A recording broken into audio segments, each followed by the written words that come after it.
ప్రతి అక్షరం ప్రజల పక్షం. HR9 న్యూస్ టీవీకి స్వాగతం, సుస్వాగతం. కడప జిల్లా బి కోడూరు మండలం ఎంపీడీఓ కార్యాలయం ఆవరణంలో పంచాయతీ సర్పంచ్ మూలరెడ్డి, ఎంపీడీఓ కె భాస్కరరావు ఆధ్వర్యంలో ఇది మంచి ప్రభుత్వం ప్రజావేదిక కార్యక్రమాన్ని నిర్వహించారు. ఈ కార్యక్రమానికి ముఖ్య అతిథిగా బద్వేల్ నియోజకవర్గం యువ నాయకులు రితీష్ కుమార్ రెడ్డి, కూటమి నాయకులు బొజ్జ రోషన్లు పాల్గొని ఈ సందర్భంగా వారు మాట్లాడుతూ 100 రోజుల పాలనలో ప్రజలు సుఖ సంతోషాలతో జీవిస్తున్నారని, ఎన్నికల సమయంలో ప్రజలకు ఇచ్చిన హామీల మేరకు ఆర్థిక సంక్షోభంలోనూ ప్రజలందరికీ పలు రకాలైన పథకాలు అందిస్తున్నారు. ప్రభుత్వ పథకాలు లబ్ధిని చేకూర్చడమే ప్రధాన లక్ష్యంగా పనిచేస్తుందన్నారు. ఇది ప్రజల ప్రభుత్వమని, ప్రజలందరికీ న్యాయం చేస్తూ ప్రతి గ్రామాన్ని అభివృద్ధి చేసేందుకు నేడు 100 రోజులు పండుగ జరుపుకుంటున్నామన్నారు. ప్రభుత్వం ఇచ్చిన హామీలు కాకుండా సాధ్యం కానివి కూడా అమలు చేస్తూ ముందుకెళ్లడం జరుగుతుందన్నారు.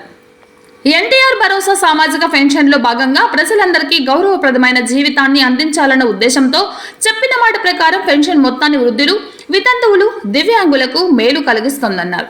బి కోడూరు మండల అభివృద్ధి కోసం పలు ప్రణాళికలు రూపొందిస్తున్నామన్నారు. ఇబ్బందికరంగా ఉన్న ప్రధాన రహదారుల పట్ల దృష్టి సారిస్తామన్నారు. మరియు ఈ కార్యక్రమానికి డుమ్మా కొట్టిన అధికారులపైన ఆయన మండిపడ్డారు. ఈ కార్యక్రమంలో టీడీపీ మండల అధ్యక్షుడు ఒక్కిలి రామచంద్రారెడ్డి, మండలంలోని టీడీపీ నాయకులు, జనసేన నాయకులు, బీజేపీ నాయకులు, పలు అధికారులు తదితరులు పాల్గొన్నారు. ఎంతో దౌర్భాగ్యమైనటువంటి గత ప్రభుత్వ పాలనలో ఎన్నో అవస్థలు, చాలా బాధలు, ఇక్కట్లు, వ్యవస్థలు అన్ని అవస్థలు కూడా నిర్వహణమై అయినది అందరికీ తెలిసిన విషయమే. గత ప్రభుత్వ పాలన సరిలేకనే ఈరోజు మన ప్రభుత్వానికి నారా చంద్రబాబు నాయుడు గారు, మన ముఖ్యమంత్రి గారికి అశేషమైనటువంటి అఖండమైనటువంటి మెజార్టీ ఇట ఉత్తరాంధ్ర మొదలుకొని రాయలసీమ, ఆంధ్ర మొత్తం కూడా కేవలం పట్టుమని 11 సీట్లు వాళ్ళకి ఇచ్చి 164 సీట్లు మన ప్రభుత్వానికి ఇచ్చి ఘన విజయాన్ని సాధించింది. ఎన్నో పథకాలు మనం చెప్పిన మాట వాస్తవమే. ఈ రాష్ట్ర ఆర్థిక పరిస్థితిని కూడా ప్రజలందరూ అర్థం చేసుకోవడం కూడా చాలా ప్రజలందరికీ ధన్యవాదాలు. ఎందుకంటే చాలా మంది ప్రజలు ఆశించినాం, మేమందరం కూడా క్యాన్వాస్లో చెప్పాము. అంచెలంచెలుగా చేసుకుంటా పోతుంది ప్రభుత్వము. ఇప్పుడుగా కూడా చెప్పినటువంటి కొన్ని కార్యక్రమాల్లో నిరుద్యోగ యువతకు అండగా మెగా బీజేపీ అభ్యర్థి బొజ్జ రోషన్న గారు, ఈ మండల స్థాయి అధికారులకు అందరికీ నా ఉదయపూర్వక నమస్కారాలు. అనతి కాలంలోనే బీజేపీ గుర్తు మీద ఈ మండలం మమ్మల్ని గౌరవించి దాదాపుగా దగ్గరికి రావడం కూడా మీరందరూ చేసిన కృషి ఈరోజు మనం ఎడుకోవాల్సి వచ్చింది. అదేవిధంగా ఈ మండలంలో భూ సమస్యలు ఎక్కువగా ఉన్నాయి సార్. ఈ భూ సమస్యల మీద రెగ్యులర్ MRO 2-3 రోజుల్లో జాయిన్ అవుతాడు. ఈ భూ సమస్యల మీద ఒక ఎంక్వైరీ చేయించి ఈ భూ సమస్యలన్నీ చాలా పేద బడుగు బలమైన వర్గాల వల్ల భూములన్నీ ఎట్లా పడితే అట్లా దోచుకొని ఈ ఐతరంపేట నుంచి నక్కలగండి దాకా రోడ్డుకి ఇరువైపులో ఉన్న భూములన్నీ ఆక్యుపేషన్లో ముళ్ళకంచెలేసి ఆ విధంగా అన్ని ఆక్యుపేషన్లో ఉన్నారు. వాటి అంటి మీద కూడా ఒక ఎంక్వైరీ చేయించి చర్యలు మేము నీకు చెప్పిన వెంటనే LSPకి బ్రహ్మంగారి మఠం నుంచి పౌర్మాల చెరువుకు నీళ్లు వదిలిన వెంటనే మేము నీతో చెప్పడం, నువ్వు చెప్పిన పాటనే మా LSP డ్యాకు నీళ్ళు ఇచ్చి మా రైతాంగాన్ని ఆదుకోవాలని చెప్పిన పాటనే నీళ్ళు ఇచ్చినందుకు నీకు కృతజ్ఞతలు తెలియజేసుకుంటూ, అదేవిధంగా ఈ మండలంలో చాలా వెనుకబడిన మండలం, ఈ మండలం మీ సొంత మండలం కాబట్టి మీరు ఈ మండలం మీద ప్రత్యేక దృష్టి పెట్టి ఇక్కడ ఉన్న ఉద్యోగస్తుల్లో అందరినీ ఒక తాటి మీదకి తీసుకొచ్చి అందరూ కలిసి కట్టుగా పనిచేసే విధంగా తీసుకోవాలని సమన్వయంగా మీకు తెలియజేస్తా ఉన్నా సార్.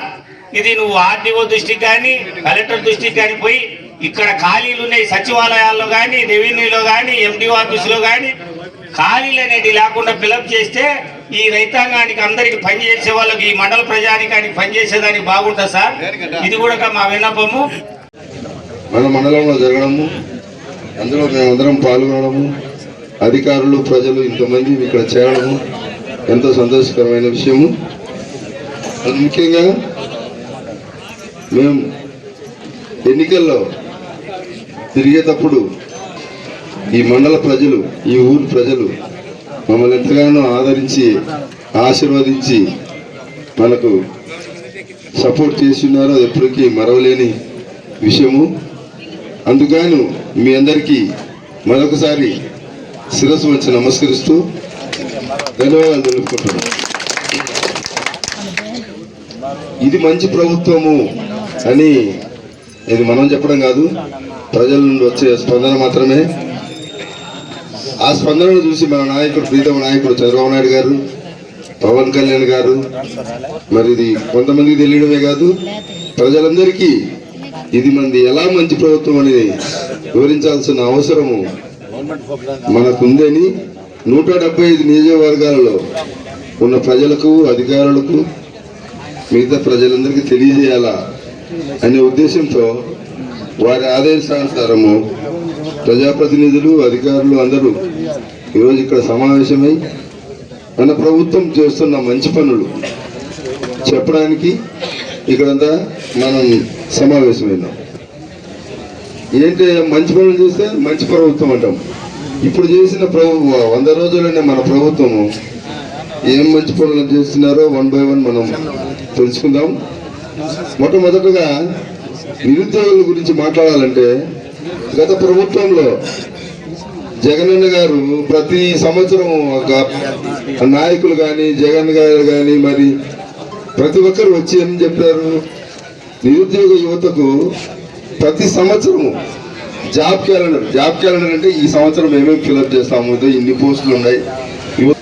ఈరోజు మీకు ఇచ్చిన మాట నిలబెట్టుకునే దానికే పెన్షన్ అనేది 3,000 రూపాయల నుంచి 4,000 రూపాయలు చేయడం జరిగింది. ప్రతి ఇంటికి 1వ తారీఖున ఖచ్చితంగా అందరికి వచ్చిందా రాలేదా మీ అందరికీ చెప్పిన వాళ్ళందరికీ ఈరోజు మంచి చెప్పినా మళ్ళీ రెండోది చెప్పాను సార్. వీటికి మీరు వచ్చి మేము ఈరోజు door to door, house to house పోతున్నాం, మీరు దయచేసి ఇవ్వండి అని చెప్పట్లేదు. అన్నకు బరువు ఎక్కువైపోయిందేమో. మీరు ఖచ్చితంగా ఇక్కడ కంట్రోల్ రూమ్ లాగా పెట్టుకొని మీ కంప్యూటర్ ఆపరేటర్ పెట్టి, పంచాయత్ సెక్రటరీ గారు ఇక్కడ ఉన్నారా, ఈ పంచాయత్ సెక్రటరీ గారు, మీరు అడ్మిన్ కానీ వీళ్ళు కానీ డోర్ టు డోర్ వేయండి.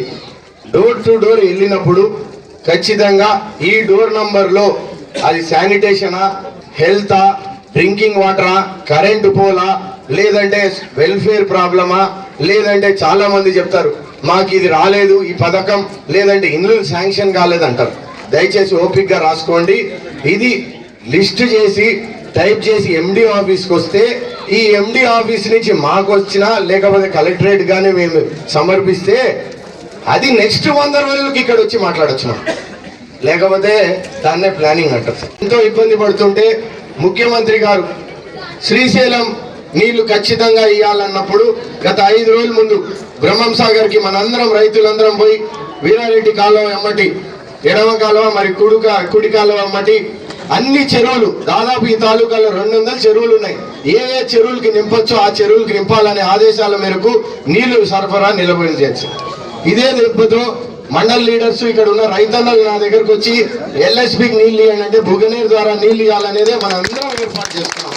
మీకందరికీ ఒకటే హామీ ఇస్తున్నాం, ఖచ్చితంగా ఈ ఎల్ఎస్పి పనులు పూర్తి చేస్తాం. గత ప్రభుత్వం మట్టి దవ్వుకొని పోయినట్టు కాకుండా ఈ నీళ్లు బీకోడ్ మండలానికి కానీ పెద్ద చెరువుకి చేర్చే బాధ్యత మేమందరం తీసుకుంటామని భరోసా మీ అందరికి ఇస్తున్నాం. ఆ తర్వాత విషయం తెలియాల్సింది. ఈరోజు ప్రభుత్వం వచ్చి 100 రోజుల్లో ల్యాండ్ టైటిలింగ్ యాక్ట్ తీసేసింది. మీ భాషలో చెప్పాలంటే మీ పాస్బుక్లకి ఎవరు ఫోటో అది రద్దు చేయడం జరిగింది. మీ ఇంట్లో పెద్దోళ్ళు కానీ మీరు కానీ పెట్టుకోండి. అందుకే దానికంటే ఫోటోలు కాదన్నా దయచేసి పోయి ఆన్లైన్ లో మీ పేర్లు ఉన్నాయి, ఎవరైనా పేర్లు ఎక్కించినారేమో చూడండి. అందుకే యంత్రాలు నడిచినప్పుడు అన్న 100 ఎకరాలు కబ్జాలు అవుతున్నాయి, గురవుతున్నాయి. ట్రాన్స్ఫార్మర్లు ఎత్తిస్తున్నారు. ఇక్కడ ఉన్న ఏఈని సగౌరవంగా పంపించినారు. ఎందుకు పంపించినారు? చేసిన తప్పులు దొరుకుతారు నాయన అధికారులు అని చెప్పేదాన్ని. అందుకే ఎటువంటి తప్పులు చేయకండి. ఏమన్నా ఉంటే అర్హులందరికీ బీదవాళ్ళకి కానీ ఖచ్చితంగా న్యాయపరంగా ఇస్తాం.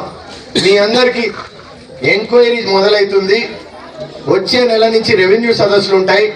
ఖచ్చితంగా ఎవరు వాళ్ళకి ఇబ్బంది జరిగిందో వాళ్ళకి రెవెన్యూ వాళ్ళకి కానీ ఆఫీసర్లకు కానీ ఇవి తీసుకెళ్ళండి.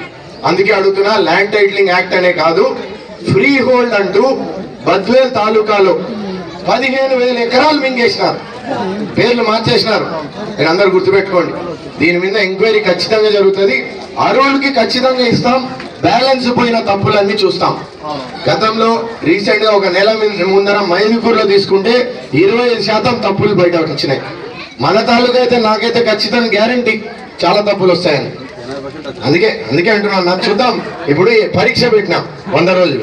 ఎవరు ఆపద వచ్చినా నేను ఉంటాను అని చంద్రబాబు నాయుడు గారు చెప్పినప్పుడు మనందరం కూడా ఆలోచన చేసి మనం కూడా ఇక్కడ ఎక్కడ ఆపద వచ్చినా మనం ఉన్నామనే నాయకులు అనే లక్షణాలు తీసుకెళ్లాల్సిన అవసరం ఉంది. ఆ తర్వాత పవన్ కళ్యాణ్ గారు ఒక్కటే రోజులో గ్రామ సభలు, గతంలో గ్రామ సభలు అనేది నిర్వీర్యం అయిపోయినాయి. సర్పంచులు లేరు, ఆఫీసులో వచ్చే వాళ్ళకి సిబ్బందికి ఏది లేదు. ఎందుకంటే నిన్న చూస్తే ఒక డిపార్ట్మెంట్ వాళ్ళు మాకు రికార్డ్స్ పెట్టుకునేదానికి ప్లేస్ లేదు, మాకు రూములు లేవు, లేకపోతే మేము కూర్చుండేదానికి లేవు, లేకపోతే మాకు ఇట్లా స్వేచ్ఛగా మాట్లాడే ఆలోచన కానీ విధానం కానీ లేదని చెప్పినారు. ఈరోజు అధికారులు కూడా ముందుకు వచ్చి ఎలా చేద్దాం, ఏది బాగు చేద్దాం అనే విషయం వచ్చిందంటే ఇదే ఒక చర్చ గ్రామ సభలో. ఈ గ్రామ సభ ద్వారా మీ అందరి సహకారంతో ప్రజాప్రతినిధులు మరియు ప్రజలు ఇచ్చిన సిఫార్సు మేరకు ఈ రోజు మండలంలో దాదాపు 2 కోట్ల చిల్లర శాంక్షన్ చేయడం జరిగింది. సీసీ రోడ్లకి, డ్రైనేజీలకి మనందరం ఆలోచించాల్సిన విషయం. ఆ తర్వాత పిఐలో గత ప్రభుత్వంలో వచ్చింది, వాళ్ళు కాంట్రాక్టర్లు టెండర్లు ఇస్తారు, కానీ వాళ్ళకు మాత్రం అక్కడ ఉన్న నాయకులకి రోడ్లు వేస్తే బిల్లులు రావనేసే భయంతో పారిపోతారు. కానీ మా నాయకులు మాత్రం బిల్లులు రాకపోయినా రోడ్లు వేసి నలిగిపోయినా నిలబడున్నారు. ఈరోజు నేను ఒకటే చెప్తున్నా అధికారులకి, 2014 నుంచి 19 నలిగిపోయినారు. ఈరోజు 10 ఏళ్ళ వస్తుంది. ఇంకా మనం కానీ అడిగితే దయచేసి మీటింగ్ లో ముందు పెట్టినప్పుడు టేబుల్లో ఈ మండలంలో ఇన్ని హౌసింగ్ వి డబ్బులు రాలేదు సార్, వీళ్ళవి ప్రపోజల్స్ లో ఫైనల్ ఉన్నాయి. ఎవరో చెప్తున్నాడు ఇందాక, అన్న అందరికీ లాగిన్లో ఉంటాయన్న, ఈ డబ్బులు ఇప్పిస్తే మళ్ళీ గోకులాలు కట్టుకుంటాం. అర్థమైందా? కొత్త గోకులాలకి నమ్మకం రాదు వెటర్నరీ గారు. పాత గోకులాలకి డబ్బు వస్తే కొత్త గోకులాలకి ముందుకు వస్తాం. పాత ఇళ్ళకి బిల్లులు వస్తే కొత్త వాటికి వస్తాం. ఇందాక పిఆర్ వాళ్ళు కూడా అడిగారు. ఏమడిగారు? రోడ్లకి ఎక్కడ పిఆర్ఏ, ఇక్కడ ఉండేనే పిఆర్ఏ సార్. పాత సీసీ రోడ్లకి బిల్లులు రాకపోతే మేము కొత్త దానికి పేర్లు ఎక్కడ ఇవ్వాలి సార్? అందుకే నమ్మకంగా మీరందరూ ఇక్కడ ఉన్న వాళ్ళందరినీ ఒకటే కోరుతున్నారు, ఎన్ని ఉన్నాయో ఏ స్టేజ్ లో ఉన్నాయో చెప్పండి. వాటిని పాత బిల్స్ రిలీజ్ చేస్తామనేసి ప్రభుత్వం ఆల్రెడీ ఆదేశం వేసింది. పాత బిల్స్ అన్ని మీకు అయిపోయింటే పర్వాలేదు, బట్ మీరు చెప్పండి. పాత బిల్స్ వస్తే ఆ నమ్మకం మీద ముందుకెళ్తారు. లేకపోతే ఊరికే వెండారిస్తే లాభం లేదు. అందుకే మీరు లిస్ట్ లో సార్ గత ప్రభుత్వం అంటున్నారు. గత ప్రభుత్వం కూడా ఓకే సార్, దానికంటే ముందు ప్రభుత్వంలో ఉన్నాం సార్. మేము చాలా లక్షలు శాంక్షన్ చేయడం జరిగింది. త్వరలో వీటికి టెంకాయ కొట్టి మొదలు పెడతామని మీ అందరికీ హామీ ఇస్తున్నాం. ఎందుకంటే ఆ రోజు మీరందరూ అడగడం జరిగింది. ఈ రోజు నేను ఇందాకే చెప్పా, హౌస్ టు హౌస్ మ్యాపింగ్ జరుగుతుంది. ఇంటింటికి వచ్చినప్పుడు డిపార్ట్మెంట్ వాళ్ళు 100 ఇళ్ళకి ఒకరు తిరిగినప్పుడు ఖచ్చితంగా ప్రతి ఒక్కరు తీసుకెళ్ళండి. ఈ రోజు జ్వరాలు వస్తున్నాయి, ఇబ్బంది పడుతున్నారు, హెల్త్ అండ్ వర్కర్స్ ఉన్నారు. ఎప్పుడైనా వస్తే మీటింగ్ వస్తే ఇక్కడ ఒక టేబుల్ వేసి అన్ని మందులు పెడతారు. అయ్యా మీకు ఒకటే క్వశ్చన్, పంచాయత్ సెక్రటరీ గారు, మీటింగ్ అనేది వాళ్ళు ఎప్పుడో సచివాలయాలు ఊరు బయట కట్టిపడేసిండ్రు. మీటింగ్ మొదట్లో హై స్కూల్లో మెయిన్ రోడ్ లో పెడితే అందరూ ఊరు గ్రామ ప్రజల్లో పెడతారు. ఇక్కడ ఉన్న వాళ్ళందరూ లోకల్ కంటే బయట నాన్ లోకల్ వచ్చినారు. అంటే బీకోడు మండలం నుంచి వచ్చినారు, కానీ సొంత ఊరు నుంచి వచ్చేదానికి రాలేకపోతున్నారు. మీరు దయచేసి ఈసారి మీటింగ్లు కానీ ఏమైనా పెడితే, అందుకే ఇంగ్లీష్కి వెళ్ళమని చెప్తున్నారు. అంటే బద్వేలు అంటే బ్లాక్ మెయిల్, లేక ఫ్రాడ్, లేకపోతే మోసమో, లేదా ఈ పరిస్థితికి మనం వెనకబడి ఉన్నామని వెనకనే వేసేస్తున్నారు. అందుకే పోరాటం అనేది మొదలైంది. కాబట్టి ఖచ్చితంగా మీరందరూ ఏ పంచాయతీ వారిగా మీరు ఎతకండి. తప్పులు జరిగినట్టు దయచేసి ధైర్యంగా ఇవ్వండి. నేనే పిటిషన్ పెడతాను మీ అందరికి. అందుకే అర్జీలు లాగా నాకు కూడా ఇవ్వండి, నేను కూడా వాళ్ళకి పోరాటం చేస్తానన్నా. ఆ తర్వాత డ్వాక్రా మహిళలు ఉన్నారు. గతంలో 5 లక్షలు సున్నా వడ్డీ ఇస్తే ఈరోజు 10 లక్షల రూపాయలు ఇస్తున్నారు. మీరు దయచేసి డిపార్ట్మెంట్ వాళ్ళు ఎవరున్నా మేము అంటున్నాం, మీరు ఒక టార్గెట్ వేసుకోండి. ఈరోజు ఈ మండలంలో ఇన్ని పెన్షన్లు ఇస్తున్నాం, ఇంకొక 10% 15% పెండింగ్ ఉన్నాయి, ఇవి ఇవ్వగలుగుతున్నాం. లేదా డ్వాక్రా మహిళలు ఇంతమంది ఉన్నారు, వీళ్ళకి ఎంత ఇచ్చినాం, ఎన్ని వడ్డీలు లేనేటివి ఇచ్చినాం. పంచాయతీ వారిగా ఇక్కడ ఆఫీసర్లు అందరూ యంగ్స్టర్స్ ఉన్నారు, వీళ్ళ సహకారంతోనే ఈరోజు మనం పెన్షన్ ఇంటింటికి ఇవ్వగలిగినాం. అందుకే మంచి యంగ్స్టర్ అధికారులు కూడా ఉన్నారు, వాళ్ళు కూడా పనిచేసే వాళ్ళు ఉన్నారు. మీరు తీసుకోండి ఇది బాధ్యతగా. ఈరోజు ఇక్కడ కాకపోతే ఇంకో పంచాయతీలో ట్రాన్స్ఫర్ అయ్యే ఉద్యోగం చేయాల్సిందే. మనం తప్పులు చేయకండి. మేము ఇది తెచ్చినామనండి, మేము అవార్డు తీసుకుంటాం, లేకపోతే మంచి పంచాయతీ మంచి ఇదే అని అనిపించుకోండి. అందుకు నేను ఒకటే చెప్తున్నా, అందుకే టార్గెట్. ఇందాక డిపార్ట్మెంట్ వాళ్ళని అడిగితే నేను కూడా అంటున్నా, మేము కూడా ఎంతో మంది చెప్తున్నాం అన్న, ఇక్కడ రీటైల్ షాప్ లాగా ఫార్మసీ కానీ ఏదైనా ఏర్పాటు చేయొచ్చు. చేశామా? లేదు. అసలు అడిగామా? మహిళలతో ఏర్పాటు చేయొచ్చు. ఎన్ని పెట్టాం? మీరు కూడా మండల డెవలప్మెంట్ ఆఫీసర్ గారు మీరు రాసుకోండి. కొంతమంది మహిళలు పెట్టి ఒక షాప్ పెట్టండి, హెడ్ క్వార్టర్ స్థలం ఉంటుంది, పాతబడిన సచివాలయం ఉంటుంది, ఆ బిల్డింగ్ తీయండి, రెంట్గా ఇవ్వండి, లేకపోతే ఫ్రీగా ఇవ్వండి, చేయండి. అందరు ఎక్కడెక్కడో పోయి తెచ్చుకునే వాళ్ళు వాళ్ళే స్వయం ఉపాధిగా చేస్తారు. రెండోది, బీకోడూరు పంచాయతీ ఉంది, ఇక్కడ సంత ఏర్పాటు చేయొచ్చు. ఒక సంతకి స్థలం రెవెన్యూ వాళ్ళు విఆర్ఓ గారు మీరు ఒకటి స్థలం ఇస్తే ఇక్కడే సంత పెట్టుకుంటారు, అంత దూరం రానవసరం లేదు. ఎవరైనా చేయాలంటే ఒకటి ఏర్పాటు చేసుకునేదానికి ఆస్కారం ఉంది. అందుకే ప్రజల నుంచి కూడా మనకి రావాలి. ఈరోజు ముఖ్యమంత్రి గారు ఇంత కష్టపడుతుంటే, అదే విధంగా ప్రజావేదిక పెట్టి లోకేష్ బాబు గారు మంత్రివర్యులు మేము ఇదే విధంగా ఉద్యోగాలు 20 లక్షల ఉద్యోగాలు ఇవ్వాలి, ఈ రాష్ట్రం వెనుకబడింది అని మొట్టమొదటి సంతకం మెగా డిఎస్సిలో పెట్టారు. మనందరం ఆలోచించాల, మా అంతు కూడా మేము సాయం చేయాలనేసి ఇందాక అన్న చెప్పాడు. జాబ్ మేళా పెట్టాలి, ఎవరు నన్ను ప్రోత్సహించలేదు, ఎవరు అడగలేదు. కానీ గతంలో 5 సంవత్సరాలు నలిగిపోయినారు, కష్టపడ్డారు.